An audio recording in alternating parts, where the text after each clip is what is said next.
Olá, hoje nós vamos ter a brilhante palestra aqui, o webinar do nosso querido amigo Dr. Francisco Machado Egito, e para os mais conhecidos, Francisco Egito. Ele vai nos abordar sobre o tema advogado condominialista. Vou falar só um pouquinho do currículo do Dr. Egito, advogado especialista em direito imobiliário, presidente da Comissão Direito Condominial da ABA, Rio de Janeiro, contador e administrador, dentro de muitos outros qualificações. Muito obrigada, querido amigo. É uma honra tê-lo aqui conosco, dispondo do seu tempo para nos informar, nos dar algumas dicas, de situações que são do dia a dia em relação ao advogado condominialista. Fico muito feliz, muito honrada e passo então a palavra para você, já começando a perguntar, o advogado imobiliário pode realmente se entender como advogado condominialista? Pode nos dar assim o seu parecer, a sua ideia quanto a isso? Boa tarde, Vânia. É um prazer estar novamente contigo. Parabenizo o seu trabalho. É um trabalho de aproximar pessoas, de trazer para o debate, pessoas não só do Rio de Janeiro, do estado do Rio, mas do Brasil inteiro. É um trabalho muito interessante a quem eu rindo homenagem, e a qual eu admiro bastante. Sobre a pergunta se o advogado imobiliário ele é automaticamente um advogado condominialista, eu tenho que pegar um pouquinho mais atrás nas raízes, até chegar ao advogado imobiliário. Nas raízes, e eu era garoto, talvez, já no finalzinho dessa época, nós vimos que o advogado que se formava até os anos 90, talvez, ele ainda tinha uma visão muito generalista. Era o advogado que sabia um pouquinho do direito do trabalho, o juizado especial começou, ele já olhava com desconfiança, era um advogado com uma visão judicante, era um advogado com uma visão... ele sabia um pouco de cada área do direito, Tinha talvez uns com uma base maior no direito civil, outros já iam mais para o criminal, mas ele sabia atuar e ele resolveu o problema do cliente dele. Normalmente não era um advogado de um escritório grande, os escritórios existiam já, é verdade, mas esse advogado que trabalhava por conta própria, ele sabia fazer um pouco de cada coisa. E ser generalista tem muitas atribuições e muitas importâncias, claro, mas você acaba tendo uma necessidade de se especializar. Ou o seu próprio cliente traz para você negócios muito específicos, de repente você tem que fazer trabalhos para alguma associação, e essa associação tem uma classe e um trabalho próprio mais no direito público, administrativo, ou você começa a ter clientes mais proprietários de imóveis ou construtoras, e você começa a se debruçar mais no direito imobiliário. Então, o cliente acaba dando um direcionamento para o advogado, a sua vocação, seus pendores também começam a te direcionar mais para uma área. E aí nós verificamos, talvez, a coisa de 15 anos atrás, a 20, a 10 anos atrás, uma especialização profissional crescente. Então, nós começamos a ver advogados que eram só advogados de família, advogados que eram só advogados tributaristas, advogados que eram só advogados imobiliários e por aí vai. Mas até para dizer que você é advogado imobiliário, é necessário que tenha uma grande experiência em muitas áreas, porque o direito imobiliário ele tem uma formação teórica muito ampla. Basta você pegar o livro do professor Scavone, o livro é uma arma quase, você pode pegar aquele livro e usar, de repente, para atirar no inimigo, e se você acertar, você pode levá-lo ali até o óbito. Tanto é o peso do conhecimento do direito imobiliário, é muito, muito vasto. E o direito imobiliário, ele tem, além de um grande arcabouço teórico, muito grande mesmo, ele tem especializações. Esse direito imobiliário, que veio lá da urbanização acelerada do nosso país, que se desenvolveu bastante, esse direito imobiliário, principalmente, ele passou pelos 4 alicerces, que eu chamo incorporação imobiliária, compra e venda, locação e condomínio. Então, o advogado imobiliário, ele tem, desses 4, ele tem 1, 2, os mais felizardos 3, e só aqueles muito competentes mesmo, aqueles que puderam passar, no seu dia a dia, talvez tenha as 4 áreas. E depois disso tivemos muito mais, parcelamento do solo, loteamento, outros pontos bem interessantes, sabe? Mas eu falo pela minha experiência.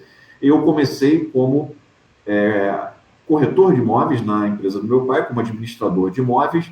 Aquela foi a minha experiência e esbarrava em muitas áreas do direito imobiliário, a lei do inquilinato, por exemplo, né?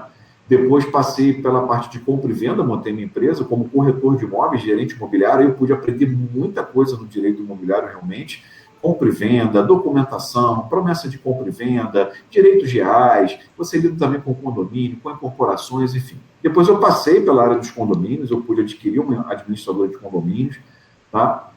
E ali você aprende muito, muito, muito nas assembleias, no dia a dia, enfim. Não tive a honra de passar pela parte de incorporações imobiliárias, é verdade, mas indiretamente nós pegamos algumas ações de distratos, algumas revisões de contrato de promessa de compra e venda. Essa foi a nossa experiência na área imobiliária. Então, para dizer que é advogado imobiliário, você tem que ter um grande arcabouço de conhecimentos teóricos e de prática também. Penso que muitas vezes vi colegas que vinham dar assessoria para os seus clientes na área de compra e venda, e nós até olhávamos a falta de habilidade, a falta de domínio do dia a dia daquele negócio imobiliário, que já requer uma especialização. Então, nós percebemos que a formação jurídica é demasiado ampla, você vai aprender direito a sua vida inteira, mas é importante, de um lado, ter uma visão generalista, para ter uma visão da floresta, uma visão panorâmica, de outro lado, uma visão especialista. Então, o direito imobiliário, pela sua própria natureza, ele é algo muito especializado. E dentro do direito imobiliário, você possui muitas ramificações. Como eu mesmo disse ainda há pouco, a parte condominial. Veja, quando eu entrei na área condominial, eu estava me formando em contabilidade. E, como dono de administradora de condomínio, já era formado em administração. Isso me deu uma visão um pouco diferente, trouxe aquela visão de negócio, da corretagem de imóveis, da compra e venda, do dinamismo e tal. Na área do direito condominial, nós percebemos uma necessidade de especialização. O direito condominial, eu fiquei perplexo. Não era apenas e tão somente aquilo que vinha lá no condomínio geral, no Código Civil, salvo engano, artigo 1314 a 1331, está por ali, né? E depois o condomínio especial edificações, no 1331 até 1358, 54, por ali. Não, o direito condominial ele vai muito além disso. Vai muito além mesmo. E aí eu vou falar mais sobre isso na segunda pergunta, mas o que eu verifico, então, para dizer que você é um advogado condominialista, é importante que você tenha uma base no direito imobiliário, que já é uma especialização do direito civil. Mas, e mais além, não necessariamente você pode ser um grande advogado do direito imobiliário. Eu cito aqui meu conterrâneo, Melina Michaluga, aqui da cidade de Niterói, colega flamenguista também, o maior nome do direito imobiliário hoje do Brasil, das incorporações.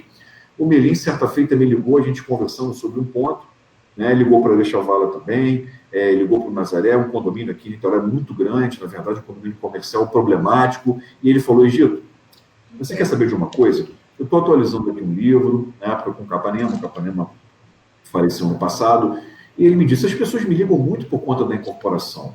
O meu livro era 98% incorporação e 2% condomínio. Mas eu confesso a você, com aquela humildade que o Melim tem, que é exemplar, né?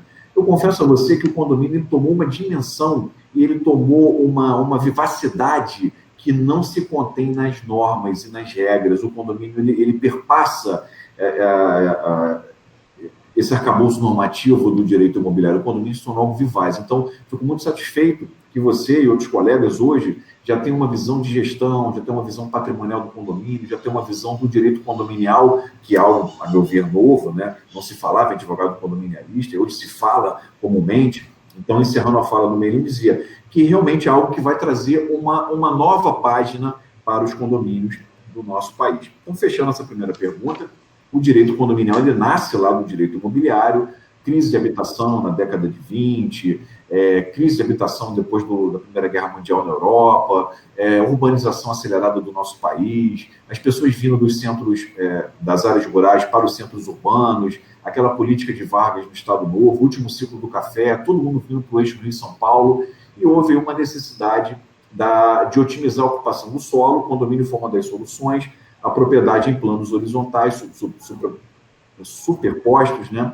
E ali surge uma nova dimensão da propriedade. Então, o condomínio ele vem do direito imobiliário, direito de propriedade, copropriedade, lei de condomínios e incorporações, ele vem dessa dinâmica. Então, ele vem do direito imobiliário, vem da propriedade, mas ele toma outras dimensões. Aí, creio que a segunda pergunta, nós possamos especificar um pouco mais esse tema do direito condominial. Eu acredito que, no primeiro momento, seriam essas minhas considerações aí sobre direito imobiliário e direito condominial como uma especialização do direito imobiliário, que já é demasiado vasto. Muito obrigada, colega Francisco Egito. Excelentes as suas colocações.